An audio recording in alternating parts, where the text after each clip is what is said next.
and good morning. We're here on another project. So I actually began stripping all the topsoil here the other day, getting all this topsoil cut down. You can see how much we had here. It's about 2 feet of topsoil because there's going to be an event tent going in here, a 40 by 80 event tent. So we had to strip all the organic material out. The ground's not actually level, it drops down substantially to that corner. So that corner we actually have to bring up about 3, almost 4 feet. Got a couple loads in last time after I'd already left. So I'm gonna knock those over, get a little access in for the trucks. We'll get those first couple ones leveled out and then go from there. All right, so we got our first load in here and he got stuck. So I actually had to spread it out, take some topsoil out. They all showed up at the same time, 3 trucks. So now we're gonna see if we can get this guy in here. I just hope they drive steady. I hate when they keep stopping. Keep coming, don't stop. Oh my God, I hate when they go so slow. Get a giver. Keep coming, keep coming, keep coming, keep coming, keep coming. Okay, well, at least he made it back in here. It's gonna be a long day. So I've got this all leveled out on this lower half. We focused on doing the lower half first. Now it should pretty much be level all around. So we're gonna pack out this whole half here. And then the next lifts, we could do everything evenly coming up. Let's get her started. There we go. Oh yeah, here we go.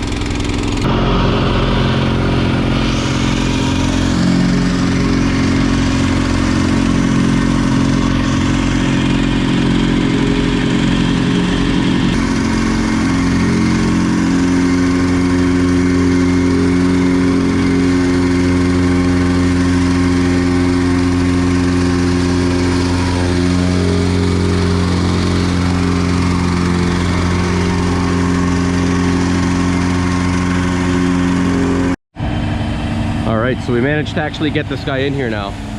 So that makes it a lot easier. The first truck we've made all the way in here. Hopefully it keeps going like that now. Okay, so we are doing 3.5 lifts on this pad. Half lift is that first one you saw where it was a little bit lower in that corner. We had to raise it about 12 inches or so to bring the gravel up to the ground height on the higher side. And now we can evenly lift up the entire pad with each lift of about 8 to 12 inches roughly. What you're seeing here is the second lift, which is the first one where I have gravel covering the whole pad. And again, we compact them every time in between. I'm just not going to bother showing every single step of compaction so you guys don't get bored. And we'll see you guys a little further ahead.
So once we finished doing all the grading, rough grade all around the pad, we came back in the following year in the spring to do a final nice proper grading, nice drainage, and then left it ready for seeding of grass. Okay, so we got the pad completely in, final layer, just finished doing all the compaction on it. So we've done at least 3 lifts. There's kind of a half lift or 1 lift on the half of it there where it was lower on that side. I also got the culvert installed there, and now we're just gonna go along and tidy up all the grading, just a rough kind of grading all the edges, around all the edges here. And that's how we're gonna finish this up, and then on to the next. All right, thanks for watching. We'll catch you in the next one.